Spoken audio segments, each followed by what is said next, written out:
Te vi quemando el pasaporte con rabia en la fuente de la Plaza Real. Entre fuegos artificiales, pobres de pueblo y palomas que nos ven pasar. Y todo lo demás también parecía el cielo porque está... Arrancamos este especial tarde-noche viernes con información de hoy, de último momento. El Estado Mayor de la Fuerza de Defensa israelí confirmó hoy que atacó objetivos dentro de la República Siria. La agresión impactó en el norte de los Altos del Golán.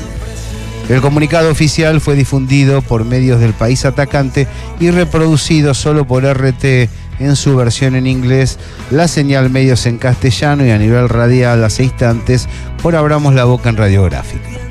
El documento gubernamental fundamentó su acción de este modo: el FDI no tolerará ningún intento que pueda dañar la soberanía del Estado de Israel o la seguridad de sus residentes, y verá que el régimen sirio se haga responsable con su territorio. ¿A qué se refiere, pensamos, el tono de réplica a una agresión previa? Según el texto oficial de la decisión militar, se asentó en que desde esa región salieron 2 bombas de morteros disparadas por fuerzas del ejército sirio. El Estado que orienta el presidente constitucional Bashar al-Assad dio su versión. Los aviones del enemigo lanzaron 2 misiles desde el territorio ocupado, Altos del Golán, a las 18:45 hora local, a una de las posiciones de nuestro ejército y han causado daños materiales. Un dato relevante es el añadido a esa consideración, porque Siria destaca que esa ofensiva ha tenido lugar cuando los militares sirios repelían un ataque terrorista. Los Altos del Golán son una meseta en la frontera entre Israel, Líbano, Jordania y Siria. Su extensión es de unos 1.800 kilómetros cuadrados, de los cuales 1.200 están bajo control israelí, unos 235 regenteados por la Organización de las Naciones Unidas y el resto permanece bajo soberanía siria. Que se dobla con el viento y se rompe. Vamos con el panorama internacional, identificando 2 continentes en 2 países. Francia, la vieja Francia, en Europa. Venezuela, el emergente de la América mestiza en nuestro continente. ¿Qué está pasando en uno y en otro lugar? Acompáñanos, porque nosotros estamos con vos. Me da la gana de sentirme acompañada para el resto de mi vida. FM 89.3, Radiográfica.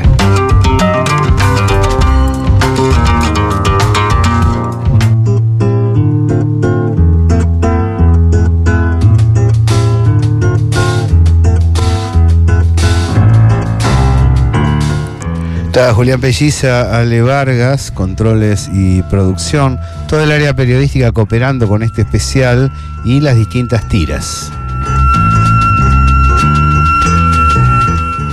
21 grados la temperatura, le damos la bienvenida al pensador nacional Julio Fernández Baráibar, con quien solemos analizar con los datos disponibles, con lo que nos parece más adecuado, los temas internacionales mirándolos desde acá. ¿Qué tal, Julio? Gabriel Fernández te saluda. Hola, ¿qué tal, Gabriel? ¿Cómo estás? Muy bien, muy bien. Francia es, podríamos decir, más un mito histórico que una realidad contundente, pero es una nación que en lo comunicacional, político, cultural, tiene su trascendencia sobre el conjunto del planeta. Se vienen elecciones y después de bastante tiempo uno encuentra una suerte de cuádruple empate. ¿Cuál es tu primera mirada, Julio?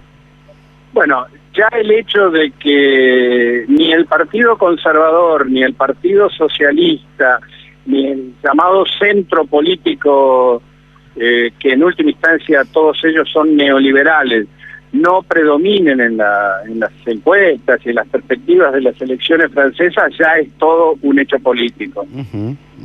Creo que el hecho de que haya ese empate al que vos te referís, el hecho de que tanto Mélenchon como Le Pen estén en condiciones, por lo menos hipotéticamente, de poder dirimir un balotaje en Francia, es un panorama político que hace 5 años, 3 años, era inconcebible. Seguramente hay dificultades de la dirigencia política tradicional para identificar el interés profundo del pueblo galo, lo cual habla a las claras de una hegemonía del capital financiero por sobre las determinaciones políticas que se adoptan en esa histórica región.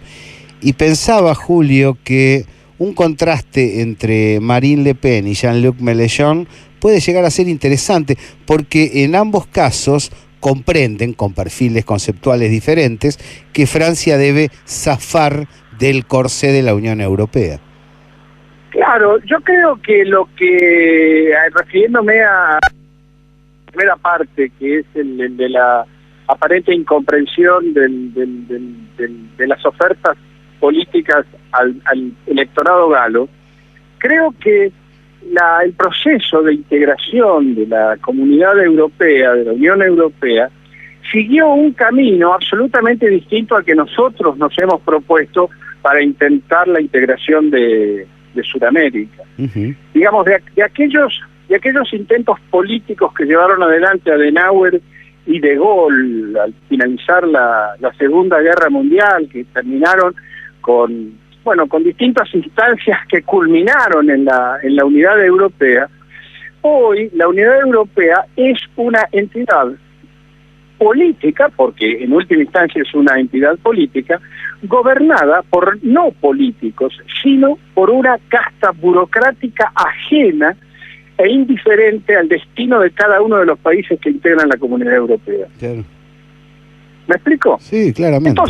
Entonces, obviamente, la política, que no es política, sino que es decisiones burocráticas, han dejado de interesar a los electorados, tanto de Francia como en general los países europeos que integran la Comunidad Europea. Claro, como modelo previo de desinterés y de descargar sobre otros poderes las determinaciones, Estados Unidos, exacto, ¿no? Donde un 25% de la sociedad se siente convocada a sufragar.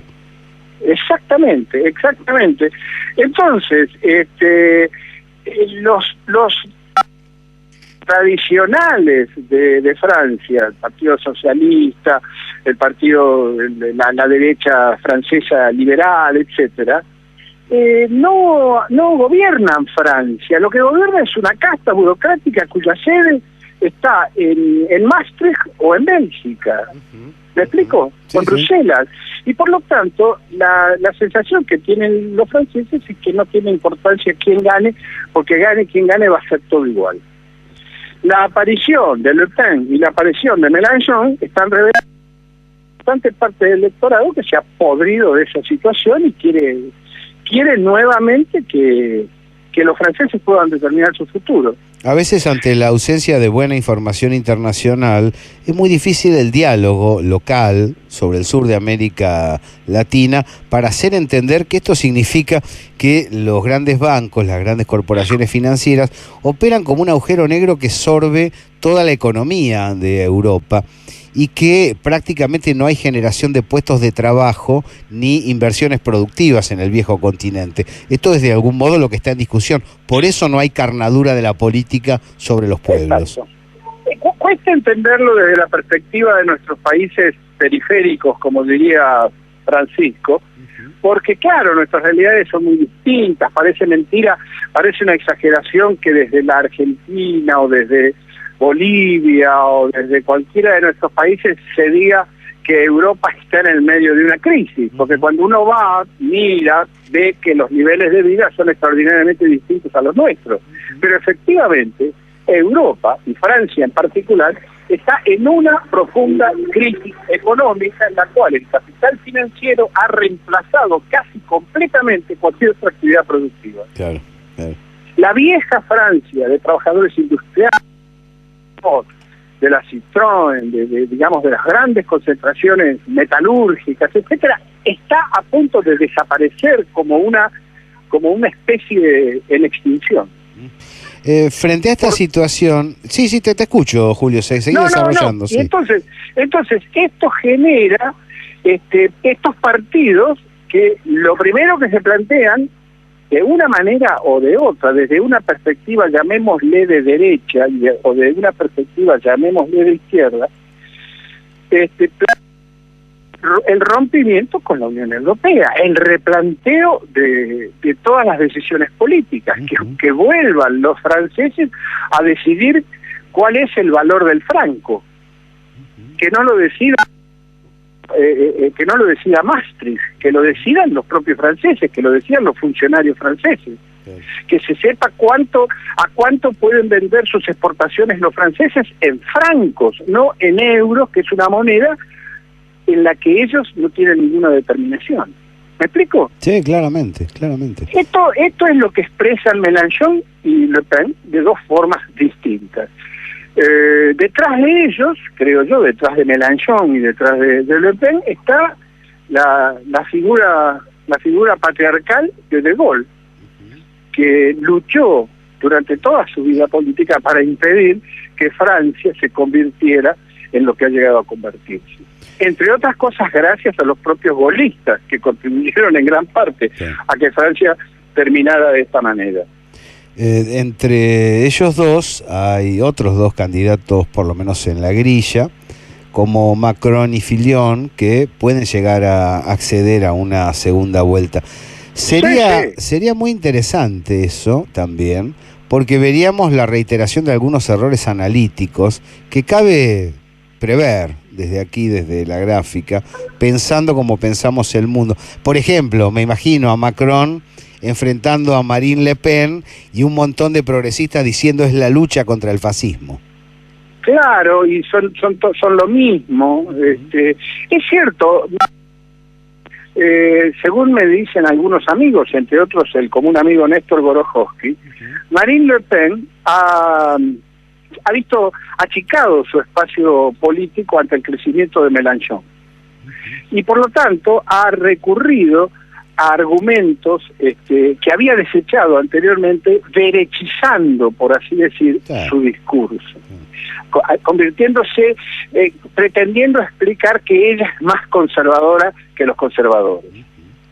Entonces, por supuesto, las propuestas políticas de Le Pen son confusas, embarulladas, y no ofrecen una perspectiva clara en cuanto a qué, pues yo digo, ofrecen una perspectiva clara sí en cuanto a qué quieren hacer con los inmigrantes, por ejemplo. Bueno, en ese sentido hemos consultado con mucha sorpresa a nuestra compañera de la señal allá en Francia, que es María Pumier, que ha estado aquí en la Argentina investigando el tema AMIA, es una conocedora de América Latina, y nos decía claramente que hay popularidad en los planteos misóginos, en los planteos relacionados en contra de los migrantes, es decir, que hacen calce esas propuestas que, que segmentan horizontalmente, hacen calce en zonas populares muy, muy profundas del pueblo francés.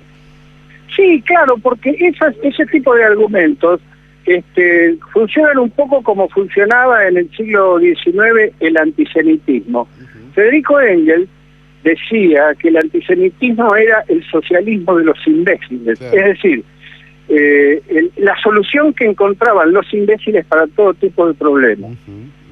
La culpa es de los judíos. En este caso, los imbéciles han reemplazado a los judíos del siglo XIX por los inmigrantes magrebíes del siglo XX. Y la culpa de todo la tienen ellos, pobrecitos, que en realidad están ahí por culpa de las políticas colonialistas y postcolonialistas de Francia. Francia como vanguardia colonial en varias zonas, ¿no? De Asia y de África, sin duda. En ese marco creo que vale destacar que Mélenchon puede tener, claro, muy difícil, ya vimos Grecia, vimos España, pero puede tener, debido al volumen de la historia que se filtra en su presente, la posibilidad de un gran cambio. No estamos hablando de un cambio a lo cambiemos en la Argentina, un gran cambio, porque cuenta con, aunque más no fuera, el rastro del vigor histórico de la clase obrera francesa, que ha dejado enormes ejemplos de batalla. Y te agrego un par de datos que creo yo contribuyen a la figura de Mélenchon. Primero, nació en África. Él es marroquí de nacimiento. En segundo lugar, sus padres son inmigrantes españoles. Quiero decir, es un hombre francés de la periferia. Y eso lo ha convertido, en mi particular opinión e individual opinión, en el mejor de los candidatos que la izquierda ha ofrecido en Francia desde la Segunda Guerra Mundial en adelante. Estoy completamente de acuerdo. Llegó a decir hace poco, y te digo, uno se entretiene con las reacciones, por ejemplo, del diario El País de España, que es tan sensitivo para todo esto, propuso incorporar a Francia al ALBA, ¿eh? Y entonces, ostensiblemente dijeron, quiere, como igual que acá, quiere convertir a Francia en Venezuela. Claro, ahora, acabo de leer en internet, en miles de cosas que llegan y que son silenciadas por la gran prensa, que en una conferencia de prensa, Mélenchon, ante una pregunta en inglés de un periodista de la BBC, le respondió airadamente: yo no contesto en inglés, en español le puedo contestar lo que usted quiera, y empezó a hablar en español. Claro. Pero yo en inglés no le contesto, es una lengua colonialista. Dijo Mélenchon que habla francés, que tampoco, digamos, pues una lengua que de colonialismo se ve un poco también, ¿no? Tal cual. Pero bueno, son las contradicciones.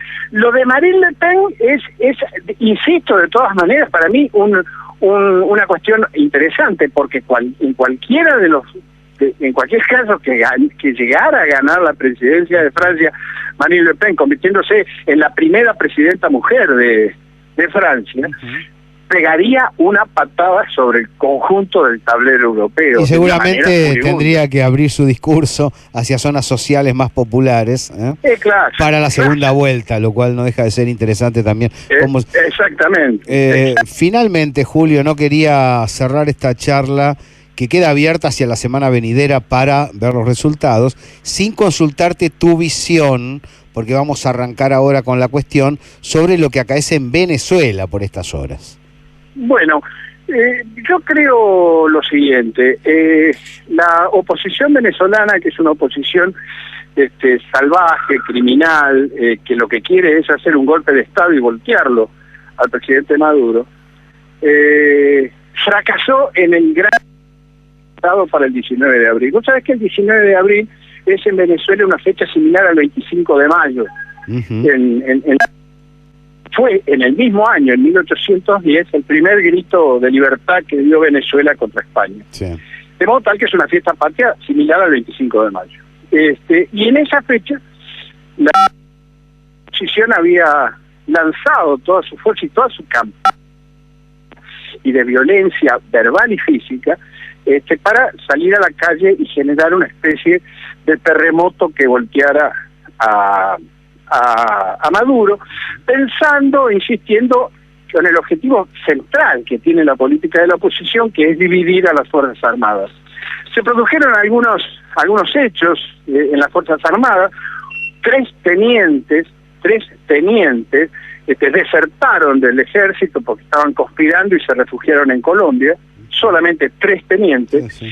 Y en la noche anterior, el 18 de abril, Maduro convoca a una conferencia de prensa que es transmitida por cadena nacional, acompañado de la plana mayor del gobierno chavista, entre ellos Diosdado Cabello, que es una figura central para el tema de las Fuerzas Armadas y el apoyo de las Fuerzas Armadas a la Revolución Chavista, y convoca a las milicias populares. Las milicias populares, creado por ley, oportunamente por Hugo Chávez, de modo tal que no es una convocatoria alocada, convocó a un organismo de movilización popular y militar que tiene Venezuela en caso de defensa nacional. Sí.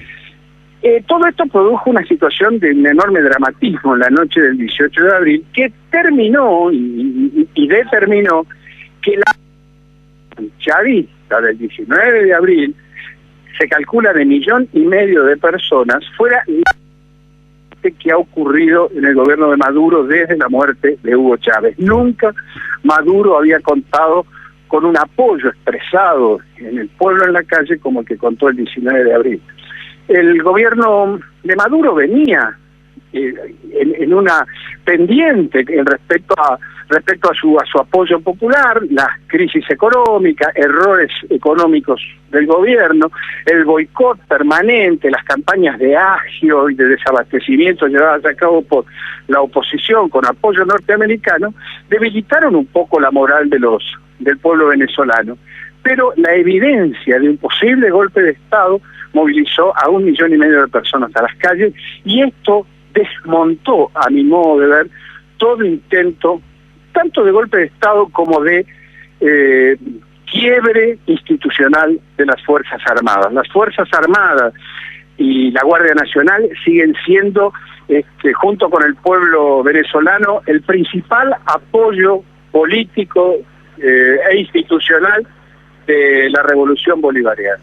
Recién publicamos en los anuncios de la Señal Medios la foto más reciente de esta movilización a la que hace referencia, aérea. Es impresionante. Es una cosa impresionante. Las fotos son algo descacharrante, porque además están todos con sus camisas coloradas, y eso es lo que le da un impacto visual tremendo. Julio Fernández Baraybar. Sí. Para terminar, dale. Hoy se han vivido algunos conatos, hay conatos de violencia aislada, fogoneado por esta oposición que, cuando este tipo de cosas ocurre, se toma vacaciones a Miami. Ninguno de los dirigentes de la oposición está en este momento en Venezuela. Claro. Es interesante las coberturas, porque páginas de por medio, La Nación, por ejemplo, señala el carácter delictivo de los muchachos que desde las organizaciones sociales argentinas cortan una calle con un pañuelo en el barbijo, mientras que cuando aparecen los pistoleros en Caracas tratando de agredir a las fuerzas constitucionales, los consideran poco menos que héroes de la democracia. Exactamente, así es. Julio, un fuerte abrazo y gracias por esta comunicación. Gracias a ustedes por llamar. Chao.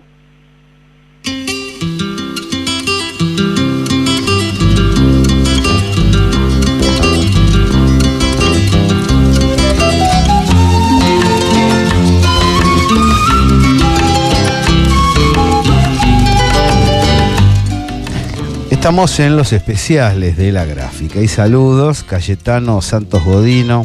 Un abrazo en un día como hoy, Emiliano. Camila Osorio Domecq, Alberto Silio, Edith Pavés, Juan Francisco Soto.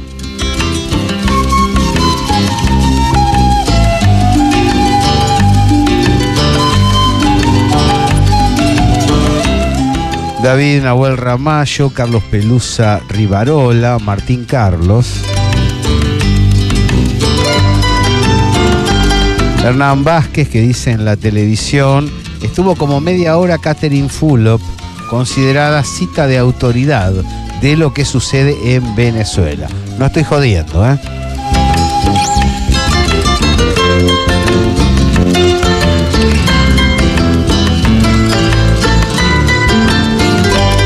Faustino Velasco, que indica que lo de Siria, lo de Israel, me suena a falsa bandera y fuego amigo.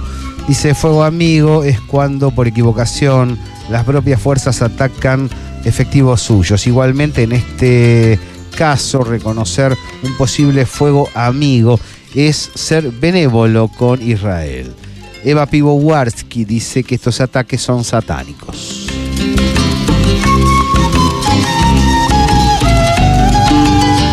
Puede comunicarse con nosotros al 4116-2848 o al WhatsApp 1523-087945. También al Facebook personal y al de la Señal Medios, al de La Gráfica o al de Sindical Federal. Estamos en el 89.3. Les habla Gabriel Fernández. Estos son los especiales y vamos a zambullirnos en Venezuela y América Latina.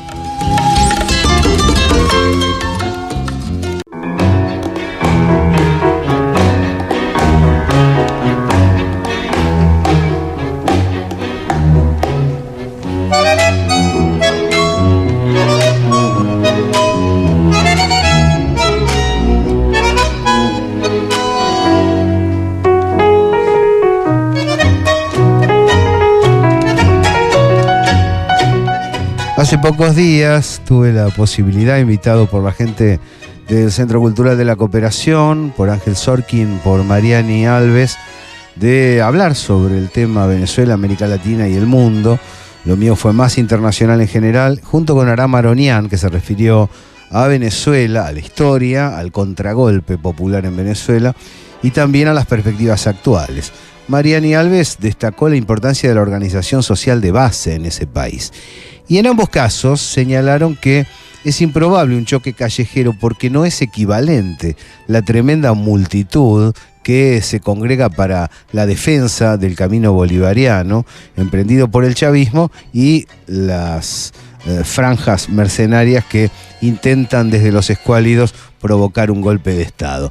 Hay una distancia apreciable entre la carnadura, la representación de uno y de otro, lo cual habla de la dificultad de señalar que Venezuela es un país dividido. En realidad hay un pueblo detrás del gobierno que hoy lidera Nicolás Maduro y hay sectores detrás de la oposición, pero no hay una equivalencia que hable de una partición en la opinión popular. Pero para eso vamos a consultar a alguien que allí estuvo durante bastante tiempo y que conoce bien la situación.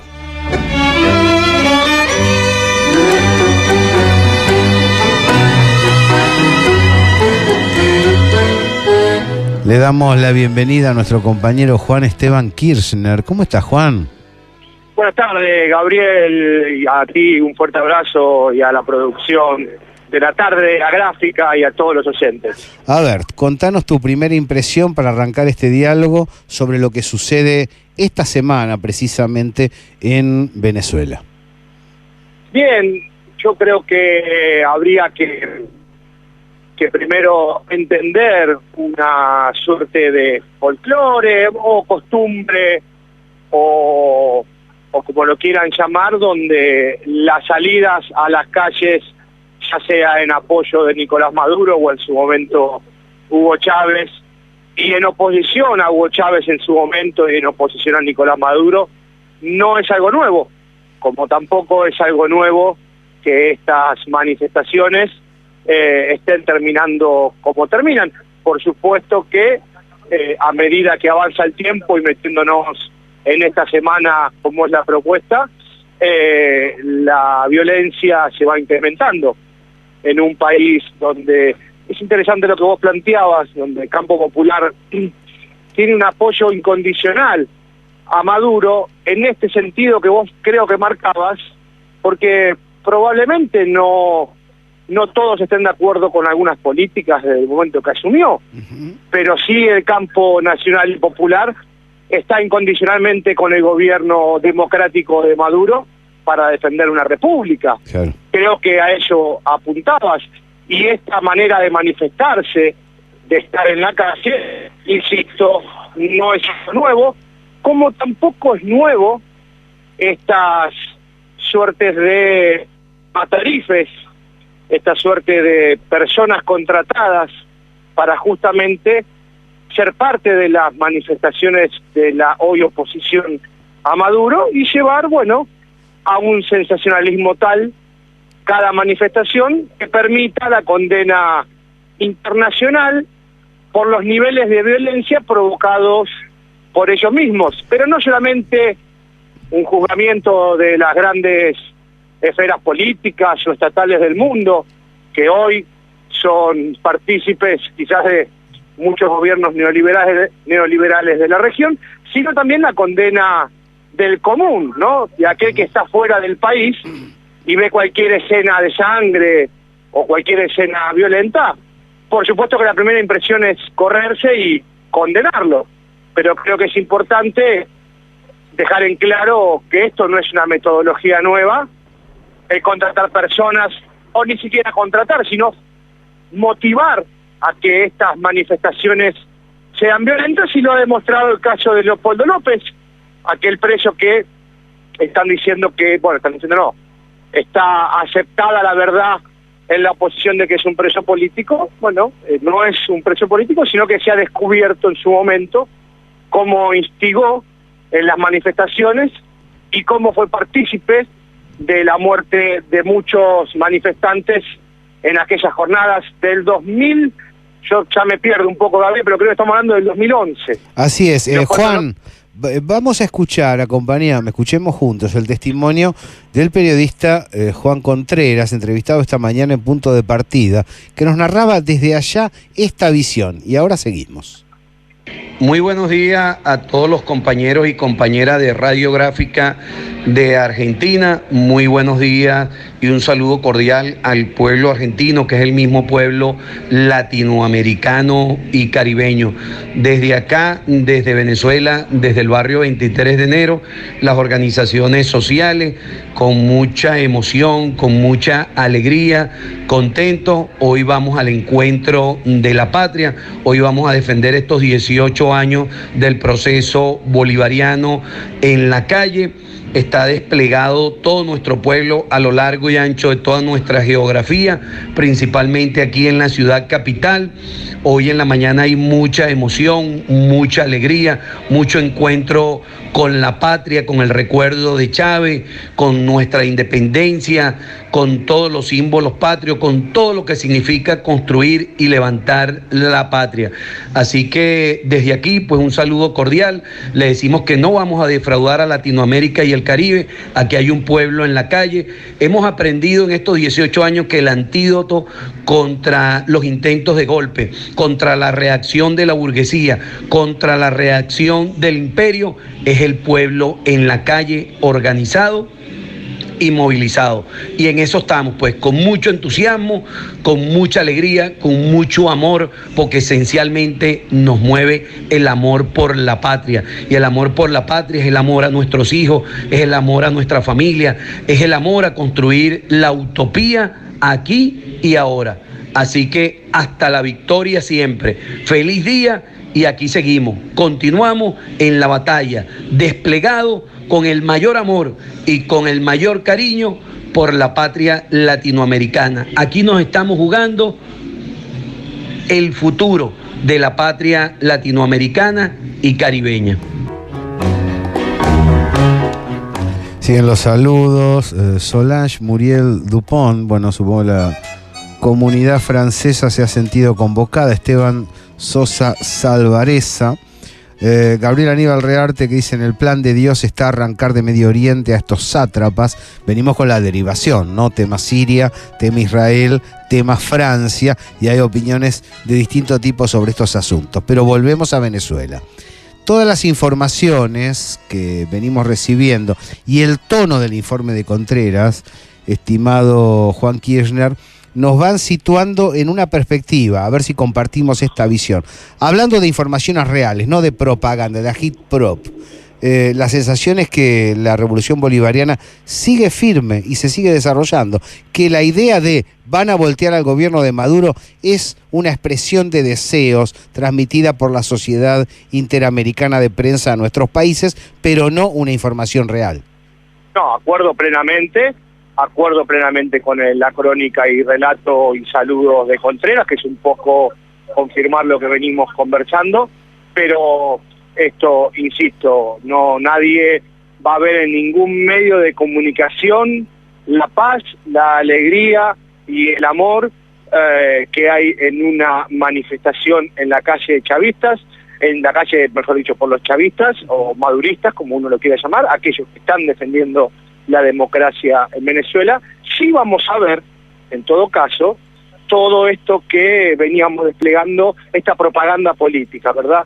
Lo que pasa es que creo que aquí nos metemos en un terreno que es complejo, porque hoy tenemos un continente totalmente fragmentado, que en lo único que se ponen de acuerdo en las esferas altas del Estado, primeros jefes, lo han demostrado ayer los jefes de Estado y los cancilleres de casi toda Sudamérica, condenando lo que está ocurriendo en Venezuela. Ahora bien, ¿cuál es la condena, Gabriel, de los cancilleres de Sudamérica y de los presidentes? ¿A la violencia de las manifestaciones opositoras? ¿La violencia que generan los candidatos o quienes fueron candidatos opositores en algún momento? Porque resulta llamativo, en todo caso, que Susana Malcorra condene al gobierno de Maduro por no permitir la libre circulación de una columna opositora en cualquier lugar de Caracas. Digamos, ahora se está que... hablando de más muertos. Digamos que todas las denuncias que recibimos, 11, ponele que admitamos el número, todas provienen de las fuerzas golpistas. No hay un muerto originado en una movilización popular chavista. Gaby, que no sea algún accidente, un tropezón. Acá, en realidad, de tiros y de asesinatos y de crímenes, son todas las movilizaciones opositoras las que están generando esos delitos. Exactamente, y te hago esta pregunta, es una pregunta retórica, por supuesto, a ti y a los oyentes. Yo me pregunto, ¿qué hubiese pasado? Y me lo pregunto en serio todos los días, si el 19 de abril, el día de la independencia de Venezuela, hace solamente 2 días, se permitía, por parte de las fuerzas policiales bolivarianas, permitían que la columna opositora se acercara a donde estaba la columna chavista. ¿Qué hubiese ocurrido? Porque pensémoslo al revés. ¿Qué hubiese ocurrido por parte de la policía de aquí de Argentina, actualmente, lo traigo a nuestro terreno, si nosotros, que nos hubiese ocurrido salir a la calle el 1 de abril, el día de la manifestación opositora? ¿Nos hubiesen dejado entrar a la playa? No sé si soy claro con lo que estoy diciendo. Está muy claro, son las distintas varas a la hora de medir la seguridad pública. Y otra cuestión me parece interesante, por eso es lo complejo de la situación, porque hay una sola voz en el continente de los primeros jefes de Estado, que es condenar a Venezuela, y es complejo porque incluso tenés toda la aprobación, y por supuesto, más que aprobación, el llevar adelante por parte de los medios de comunicación, la condena no solamente a el Estado venezolano, a la República Bolivariana de Venezuela, sino que tenés primeros mandatarios que están nombrando que en Venezuela es un país militarizado. ¿Quién lo dice? Es el presidente Juan Manuel Santos, que hace 30 años tiene militarizado su país.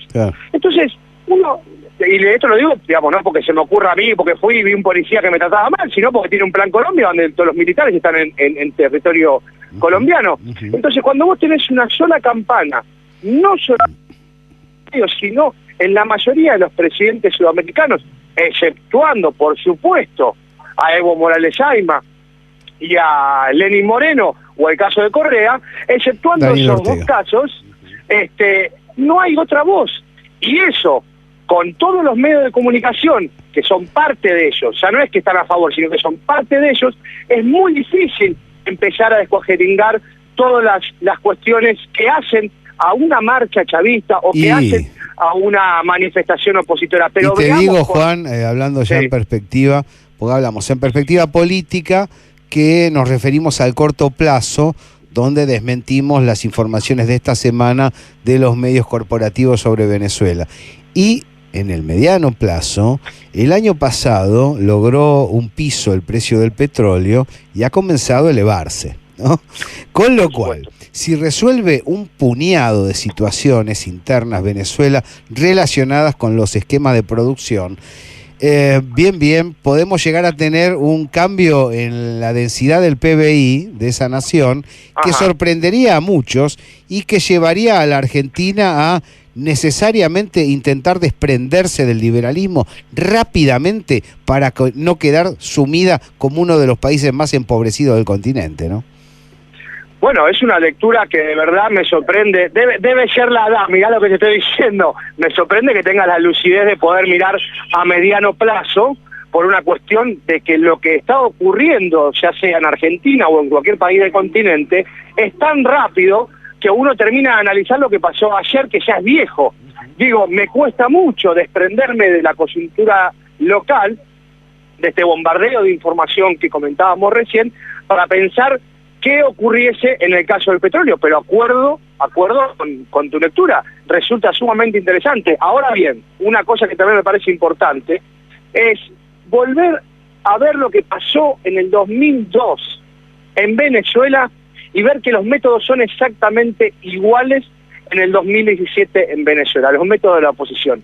La diferencia, y aquí por ahí mi miedo, y esto sí no soy tan optimista, mi miedo es que la diferencia hoy, los países del continente condenan a Venezuela, como no pasaba en el 2002 o casi, mira, yo me estoy pensando en 2012 era otro país también el nuestro. Sí. Pero digo, es muy, muy complejo, porque lo hemos dicho off the record, por decirlo de alguna manera informalmente, todos los cañones, ahora con los gobiernos que gobiernan Sudamérica, están puestos en Venezuela. Y lamentablemente no hay otra voz, salvo, por ejemplo, una radio como La Gráfica que recupera el audio de Contreras y nos muestra que todavía, y que va a seguir siendo así, las expresiones callejeras del chavismo lo han sido siempre, históricamente, con alegría y con amor. Esto que parece una pastillita que uno repite, es real. No hay un solo inconveniente, como marcaba recién, en las manifestaciones multitudinarias del chavismo que están defendiendo incondicionalmente a la República Bolivariana de Venezuela. Juan Kirchner, aquí un posteo de Alicia Ester nos informa que además los ataques de las movilizaciones opositoras han estado destinadas a hospitales. ¿Es posible eso? Se habla del hospital de niños en Venezuela. Eso fue anoche. Ajá. ¿Qué pasó? Eso fue anoche, un ataque como también lo fue el ataque de la magistratura. Uno lee los titulares de los días y dicen, las manifestaciones en Venezuela atacaron a la magistratura y atacaron a los hospitales.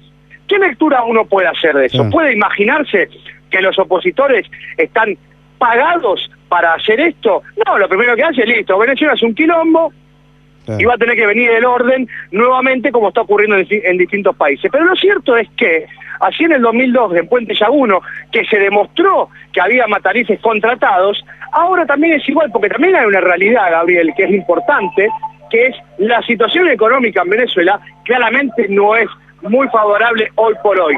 Por lo cual, hoy, hacer circular dinero a personas para ir a tirar una piedra, para prender fuego una magistratura o para entrar a un hospital de niños, debe ser muy fácil para la oposición. O algo, digo más, como Brigger me dijo en algún momento, Pedro Brigger, me decía, cuando la derecha está cebada no tiene filtros.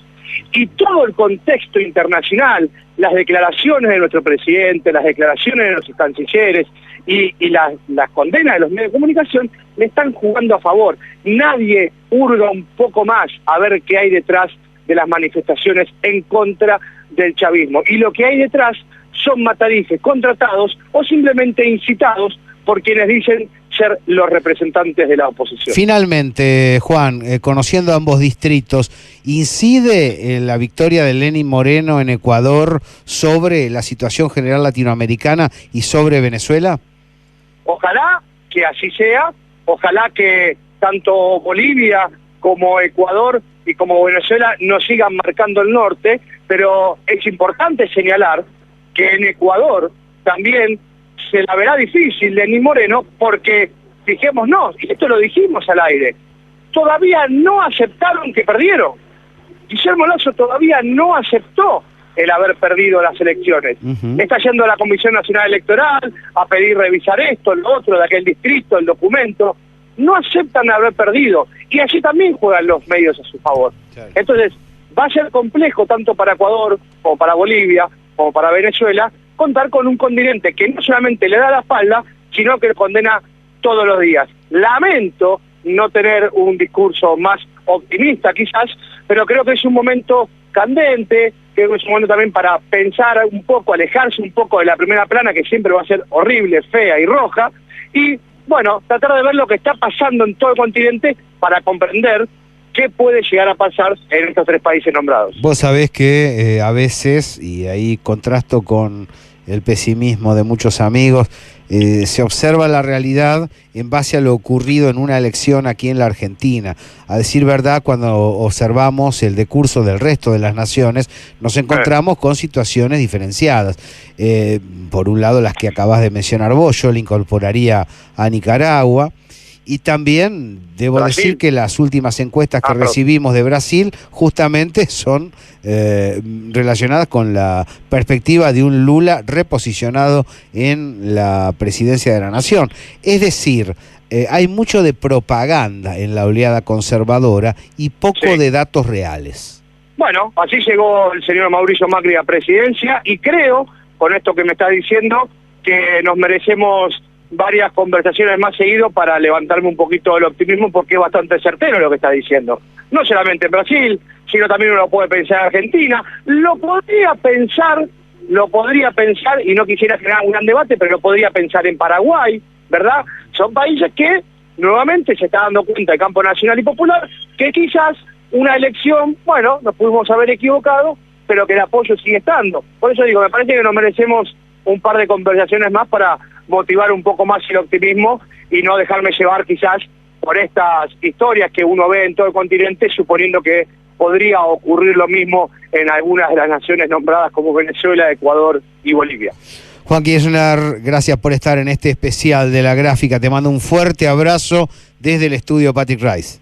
Lo mismo, y prontito entonces, repito, prontito nos estamos viendo para cargarnos un poco de optimismo de mi parte. Gracias, muchas gracias, Juan. Gabriel, un fuerte abrazo a todos los oyentes y a toda la producción de la tarde de La Gráfica.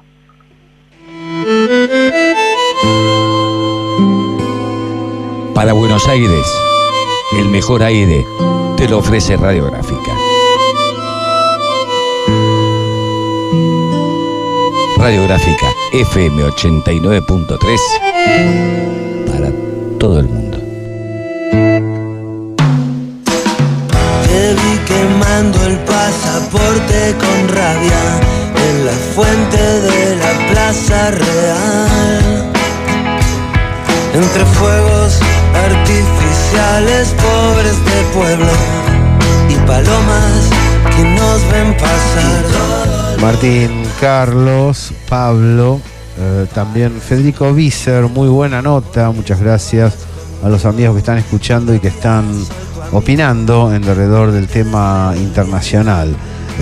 Gabriel Aníbal Rearte, Camilo Osorio Domecq, Juan Francisco Soto, Alberto Silio, Edith Paves, José Iglesias, María Piachesino, Roca Russo, Javier Sarquis, Kiko Cerone, Gonzalo Manuel, Julio Goya Prieto, Ignacio Rico, Cali Rogers, Silvia Aide Cornejo, Germán Víctor Machado, Rodolfo Luna, Carlos Javier Abondoglio, Caleb Ahmad Moussa, en un ratito hablemos con él, Javier Ignacio García Croco, amigos prendidos a la 89.3. Yo te prometí hacer deporte, pero era una mentira para robarte un tal vez. Una semana importante para el mundo y a veces no lo percibimos porque estamos enfocados sobre lo distrital. No está mal porque lo que sucede aquí es lo que hay que resolver desde aquí. Pero la mirada acerca del panorama internacional también evidencia situaciones. Usted conoce nuestra hipótesis, que es distinta a la de Brieger, es distinta a la de La Nación, es distinta a la de C5N, es distinta. La multilateralidad llegó para quedarse, no está amenazada. Esto no es falso optimismo, no está amenazada porque la Organización para la Cooperación de Shanghái congrega más de la mitad del Producto Bruto Interno Mundial y más de la mitad de la población. Mientras tanto, los indicadores de desarrollo en Europa están en caída y en Estados Unidos están, en el mejor de los casos, estancados. Las economías motoras de los países emergentes, como China, como Rusia y como Irán, siguen en crecimiento, no han decaído y no han dejado de lado el rol vector del Estado como orientador de la producción interna. A partir de allí tenemos una situación en la cual tampoco América Latina habilita a un pesimismo demasiado agudo. En realidad tenemos el conjunto de las naciones que prohijaron el UNASUR de pie. Claro, no es tema menor y entiendo la preocupación que justamente hayan podido impactar negativamente sobre Argentina y sobre Brasil, dos elementos centrales del desarrollo latinoamericano. Al mismo tiempo debemos decir que entre el renacer del PT en Brasil y la resistencia del movimiento obrero organizado en la República Argentina junto a las organizaciones sociales, también tenemos un cuadro de situación para considerar serenamente. Esto no implica no prepararse para la batalla, no implica no dar debates agudos, pero sí la mirada de conjunto comprende que el decir del Papa Francisco, que ha sido refrendado en la homilía del Viernes Santo, además de la del domingo, tiene sentido de anclaje profundo. No es solamente la opinión de alguien que dice, che, no se peleen. Es una opinión que está fundamentada porque tiene vínculo con el interés profundo de los pueblos. La medición que a veces hacemos, tal vez arbitrariamente, cuando lo tomamos a Recep Erdogan como uno de los elementos de control del estado de la situación económica internacional, es clara, porque hace una semana hubo otra elección, un plebiscito, donde ganó Erdogan, y ganó hablando mal de los europeos, distanciándose de la alianza con la OTAN y acercándose a las causas populares independentistas de Turquía y a Rusia. Erdogan, que es un oportunista, sabe dónde se vuelca el interés profundo. En la República Argentina, después de haber sido generadores de esta nueva tercera oleada internacional, bueno, como somos muy así, nos fuimos con los perdedores y nos estamos hundiendo con un endeudamiento de 80.000 millones de dólares que no encuentra ninguna justificación. Saberlo aporta a la solución. No hay una revolución conservadora a nivel planetario. Hay un desarrollo de las potencias productivas emergentes. O nos prendemos de esa, o ahí sí quedamos hundidos.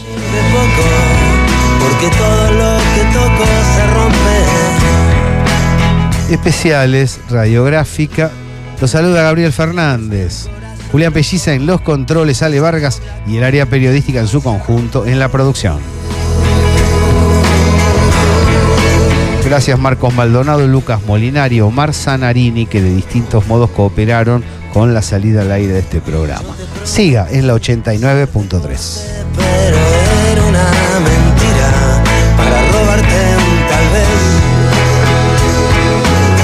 El fuera de juego era evidente y en la frente me escribí tu nombre por primera vez. Todo lo demás puedo resumir un poco, porque todo lo que toco se rompe.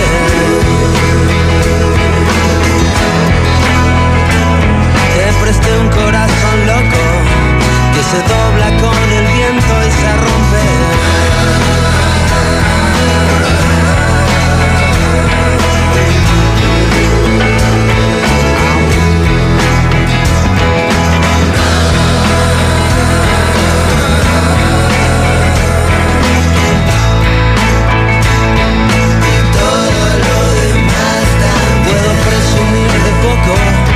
Porque todo lo que toco se rompe.